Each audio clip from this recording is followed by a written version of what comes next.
Hey YouTube, this is Tony. In today's video I'm going to show you how to maintain and clean an airbrush.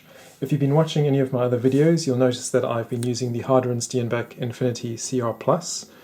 This is by far, in my opinion, the easiest airbrush to clean, just in terms of how easy it is to strip down. I also have, obviously, a cleaning station. This is by Sparmax. I have an ultrasonic cleaner. This is the Ultra 7000. I also have an interdental brush, and I also have these airbrush cleaning bristles, which I actually do not recommend that you use, but I'll walk you through in a second. I also have the Super Lube from Iwata Media, and this I will apply to the airbrush once I've given it a good clean. Now when you're airbrushing, particularly if you're airbrushing acrylics, you're going to suffer from something called tip dry. And what that means is the paint on your needle actually starts to dry, and eventually what will happen is that your airbrush will actually stop projecting any paint. So if I just keep spraying there, after a few minutes, maybe even a minute, depending on what sort of paint you're using and the temperature conditions, and if you're using something like slow dry. So here you can see that I've got no more paint really coming through, and if I look at my needle, there you can see a lot of the paint has dried. So what we want to do now is take a cotton swab, just run of the mill from your supermarket, nothing expensive, because what we want is something that's quite soft. Put a little bit of airbrush cleaner on that, and this is what I really love about the Harder & Steenbeck, is this needle cap is exposed on the side, and you can just gently just pull and twist the cotton swab along that needle point. And there you can see the needle is now looking nice and clean. What I also do is I often pull that back. So let me just release the lock. Put quite a lot of cleaner on there. And then just pull that back all the way into the airbrush, just to get some of that cleaner into the nozzle. And then we should be good to spray.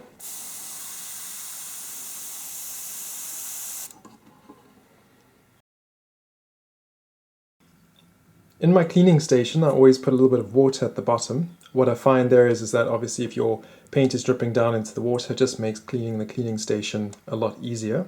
So just a little bit of water, just from the tap, just for the paint to sit in. And then when it comes to cleaning the airbrush, just in terms of changing your color, so if you look in the color cup, I've got some of that red left over. Just pop that in, and I pull back and I just let all of that paint go through. So that will still be quite dirty, so what I like to do is take some normal distilled water or bottled water from the supermarket, fill that up. You can see there it's looking pink and red already, and you keep doing that a few times until the color is completely, or the paint coming through is completely clear. So in other words, you're just spraying water through. So do that a few times and just drain that out completely. What you also find is you will have paint obviously that's gone up the chamber. So to get that out, same water again, and I'll do a back flush. So by back flushing, you hold the nib and you pinch that closed, pull back the trigger, and you'll see it's bubbling up. That's because the paint and water has nowhere to go. And as you can see, so what I'm also doing is pushing paint out of the nozzle, and that's also forcing water to go up the chamber. Okay, I've done that a couple of times. So now I'm going to take my airbrush cleaner, just going to squirt a few drops in there.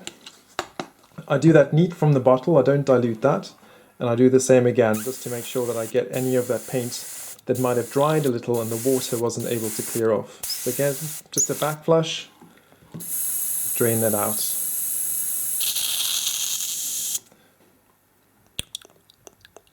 And there you can already see that the water is now completely clear.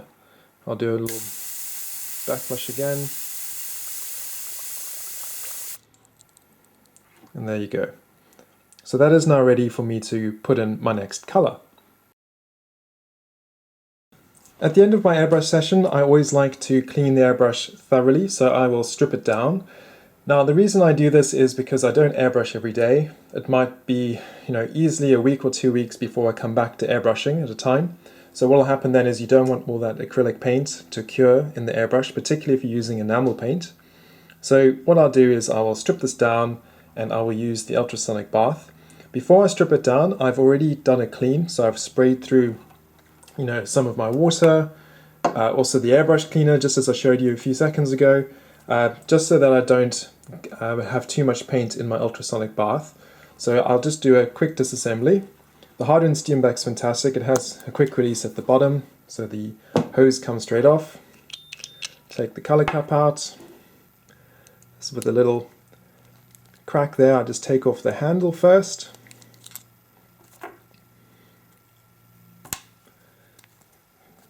Take out the pressure valve. So this thing you won't need to clean, obviously. That's quite clean. I won't clean the handle.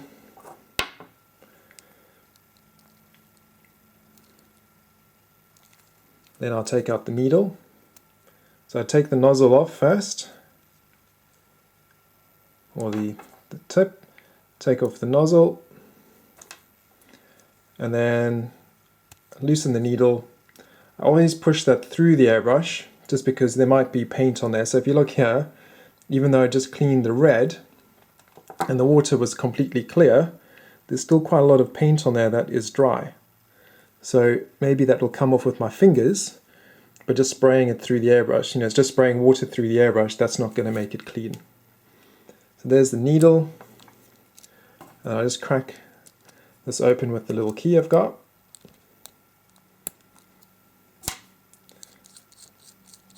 So this is clean. I won't clean that either. The reason why it's clean, it has 2 seals on the inside, so no paint comes further than that component. And take out the trigger. And that's that. So I'll clean the needle. I'll clean the housing.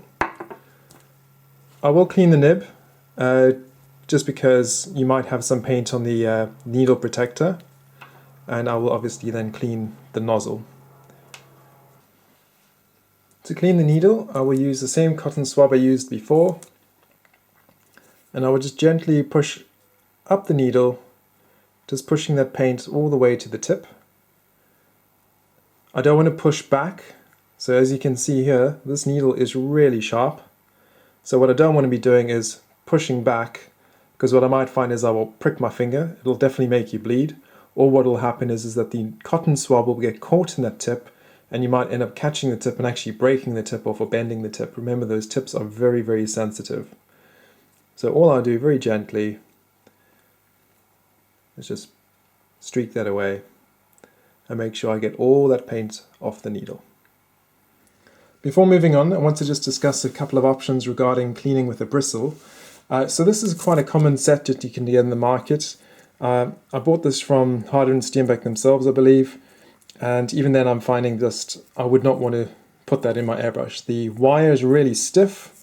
The bristles are really stiff as well, and these sizes are just enormous. I mean, if I look at the front of my airbrush, looking at the chamber, this is probably the smallest one, is the only one that I'd actually be able to fit in there without forcing it. I also really don't like the ends. Very sharp cuttings. You really run a high risk of really just scratching up the inside of your airbrush, which you really don't want to do. If you do have to use anything, I'd recommend an interdental toothbrush or interdental brush. You can buy these from a pharmacy. Very, very soft nylon, very soft wire. It is a bit short, but what you'll find is if you get any airbrush paint accumulating in your airbrush, it tends to be in the front, and I would push that through the front there and scratch out any paint that way.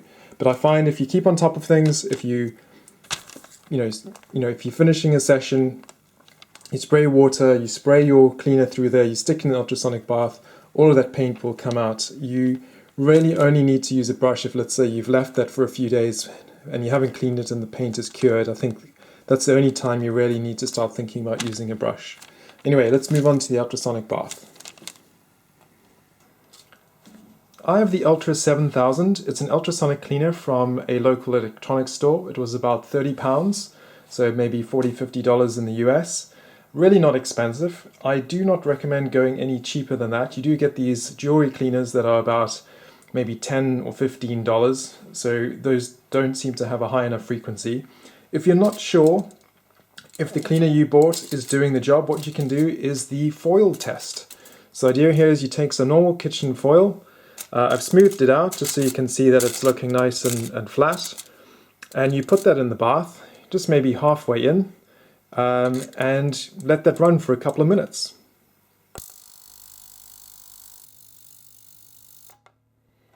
So here you can see if I take out that tin foil, it is quite destroyed.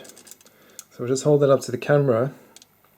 You can see the edges, I mean, it's completely eaten away the sides where it must have hooked onto something. It's taken out a big chunk from the center.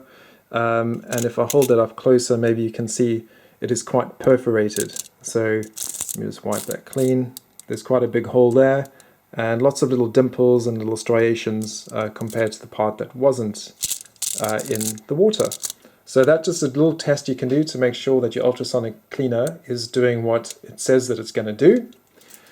And with that said, I then take a tiny drop of dishwashing liquid, just a couple of drops. I don't put any airbrush cleaner or anything like that. They say not to do anything like that. That's the manufacturers of the ultrasonic cleaner.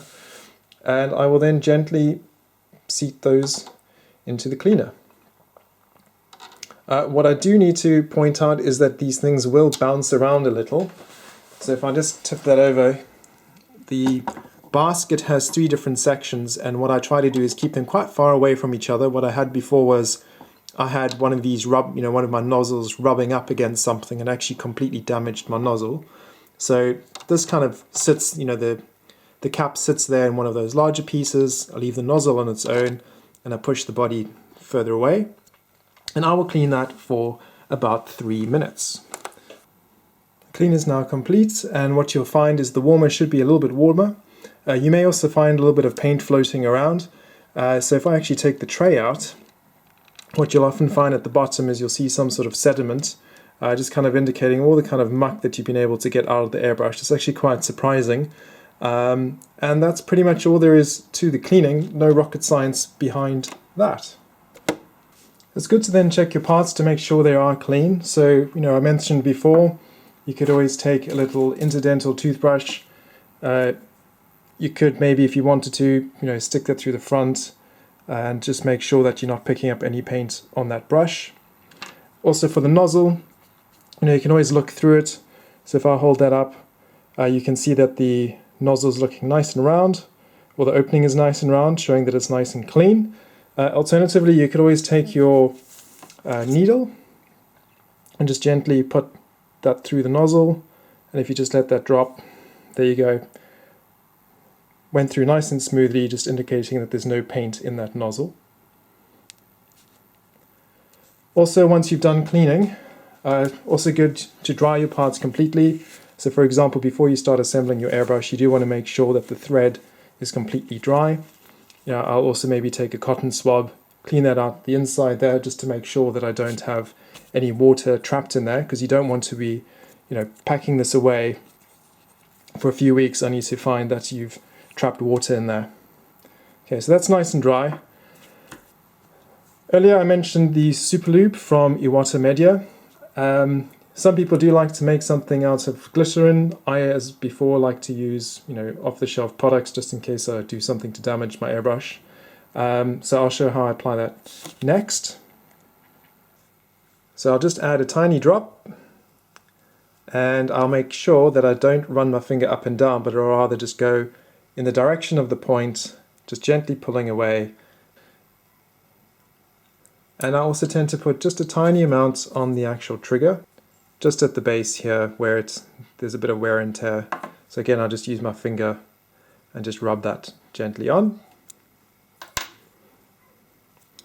And then I need to assemble it again. So with the needle and trigger lubricated, time to put everything back together. There's no particular order in which these need to go in. There are a few pieces that need to fit. So first get the trigger in before this back unit. Just lock that in place just very gently. I then like to put the needle in. Again, put it same as before from the front. So rather, before I would pull the needle from the front, I insert it from the front as well. This ensures that I don't accidentally, if you were pushing in the needle from the back, you could knock the needle and scratch it, or bend the needle, or stab yourself in the finger or something to that effect. Pull that back. You can then see it in the front there, just the tip of the needle poking through. That's when I then put in the nozzle. The nozzle that just drops in into the needle cap, and then I tighten that up. And then just very gently with my finger, and just push that forward until it locks in place. Very gently, just a very gentle tap with my finger at the back there. And then I tighten the needle, put on the back unit, and voila, that's pretty much it. So I'm going to put that back in the box. So what I do like to do before I do put that in the box, remember it's just been in water, I did dry up the thread. I also then just like to make sure everything's back in place and just dry that out. You can see still a little bit of moisture in the airbrush, and I just like to spray that out, because if I'm putting this back in a box, I don't want all that moisture just sitting there. And that's the job done. A clean airbrush, all nice and dry, ready for the next use. So all I need to do is just pack that away and keep that for safekeeping. Thank you again for watching. If you have any questions or comments, please leave a message below. If you liked the video, please give it a like, as this will share it in the community. And please do subscribe to my channel. I'll see you again.